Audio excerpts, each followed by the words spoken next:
Hello, and thank you for clicking on this video. So I wanted to ask you, do you base your decisions on what you can get away with? Um, this came up because it came up this morning at work.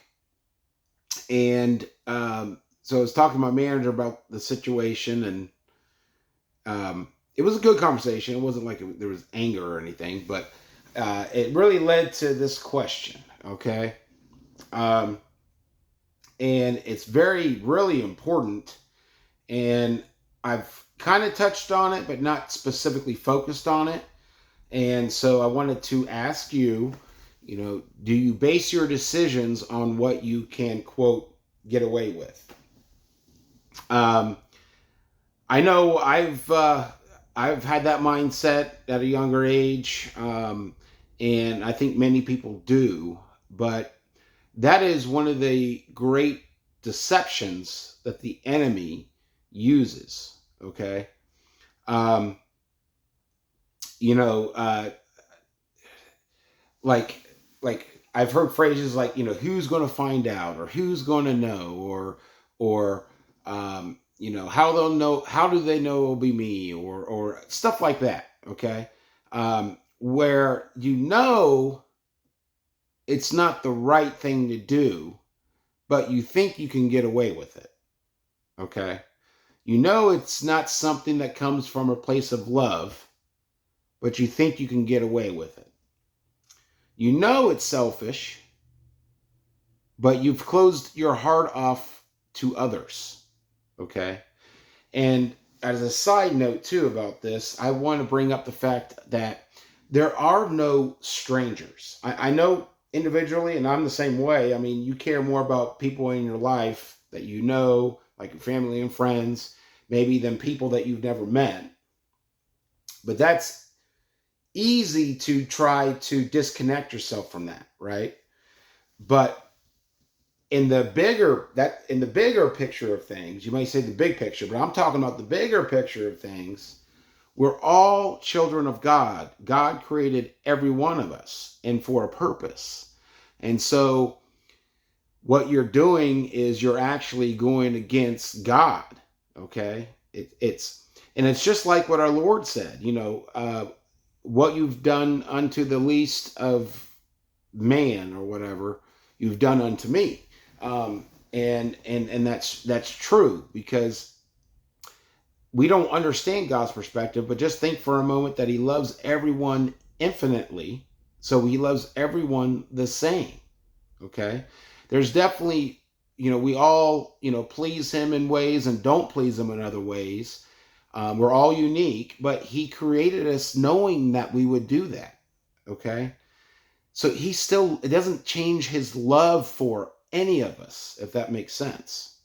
And that's why all glory to him, because we're not like that. And again, none of us here are good. No one in the flesh is good. Okay. We've all made mistakes. We've all come from a place that was not from love. Okay.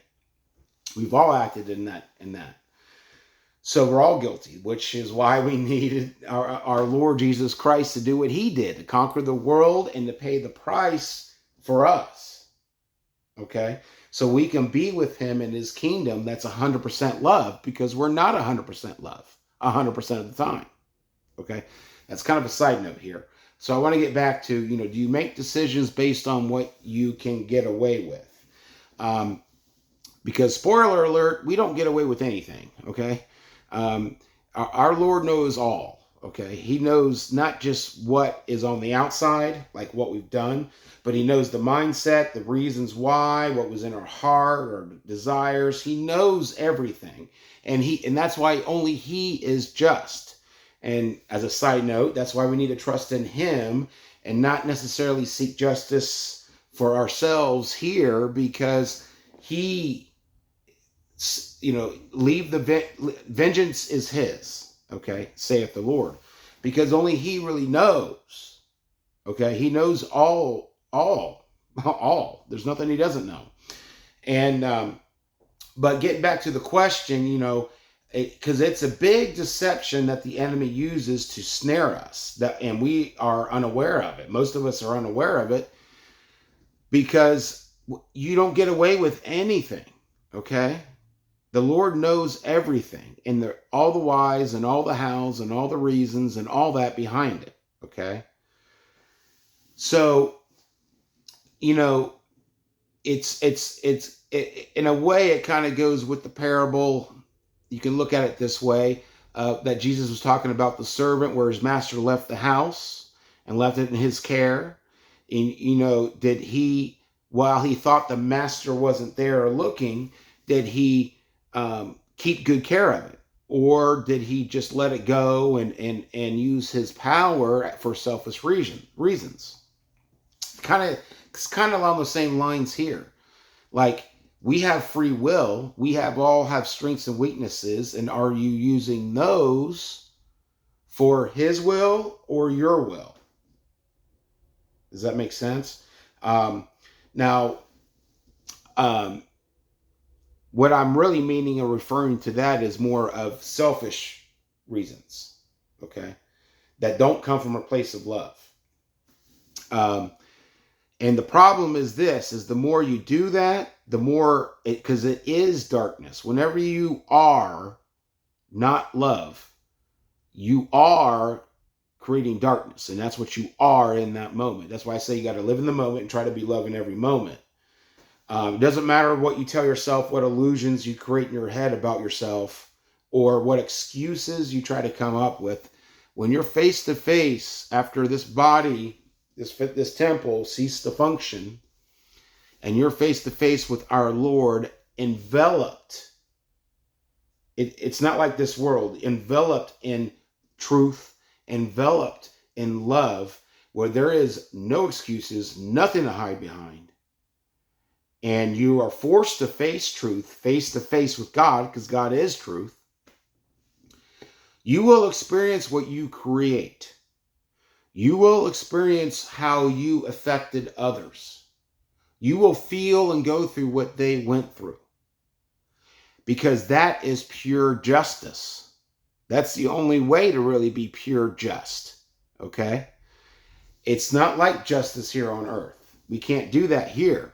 That's why you want to leave vengeance to the Lord. Because whatever wrong has been done to you, they will experience exactly what you experienced and what you went through. Okay?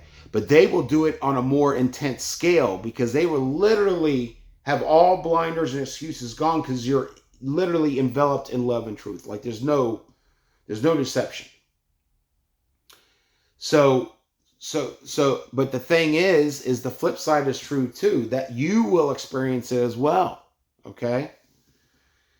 And I imagine that when you're immersed in 100% love and truth, you would like to feel the joy. So it's like what you do unto others, you literally are doing unto yourself. Literally. Okay? Those aren't just words to try to scare or fear or try to live by or just feel good words. They are literal. Okay? And if you've never heard this before, one thing I would suggest doing is literally talk to people who have gone to the other side, experienced it, and come back. I mean, throughout history, throughout different cultures and times, you've heard the sayings like, our heart is weighed or our life is weighed. I think it was the Egyptians that kind of had a picture of a scale with your heart on one side and a feather on the other.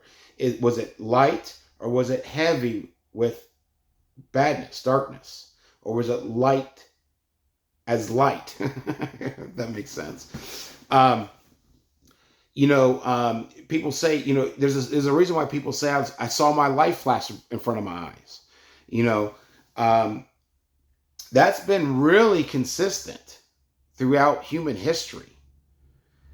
And if you really look at it and if you're honest with yourself, there's no way that it can just all be made up. There's no way that everyone was on the same drug or same hallucinogen or whatever. Okay, you want to tell yourself so you don't have to face it. But that is real justice, is going through what you made others go through and feel. So you never get away with anything. So if you make decisions based on the physical worldly thinking, what I can get away with it, believe me, you don't get away with it, okay? So again, that's kind of part of the gray area too. That's an illusion, because there is no gray area. It is either from a place of love or it's not. And there's no excuses. There's no, oh, well, he did it to me. That's why Jesus says, if someone hits you, show him the other cheek. Now, the thing is, full disclosure, if someone's trying to hit me, I'm going to defend myself. No one's perfect. But that is the goal. Because the thing is what you create, no matter what the reasoning you use or the excuses you come up with, you're still going to experience what you create, what you do unto others, okay? So I wanted to bring this up because this is a huge deception, like I mentioned. And I think really the majority of the worldly thinking is do what you can do. Do if you can do it, do it. If you can get away with it, do it. Like it's the circumstance that validates what you're doing, which is not. It's the action, the intention, and the desire is what it is. Because again, that's what's eternal. That's the bigger picture. Don't be limited by the quote big picture.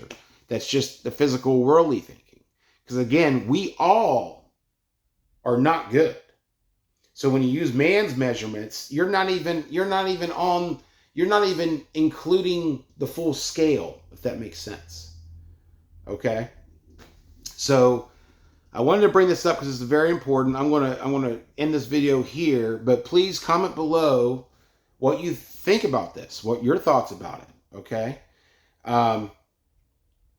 And of course, any questions or anything like that, you can tell me I'm an idiot or whatever. I appreciate interaction. And thank you for sticking through this video, and thumbs up if you like the video. I'm feeling a little under the weather today, so it might sound different, but thank you for sticking with me. And if you like the video, subscribe if you haven't already subscribed. Ring-a-ding-a-ling that bell for notifications to let you know when I upload videos. And as always, stay strong and God bless.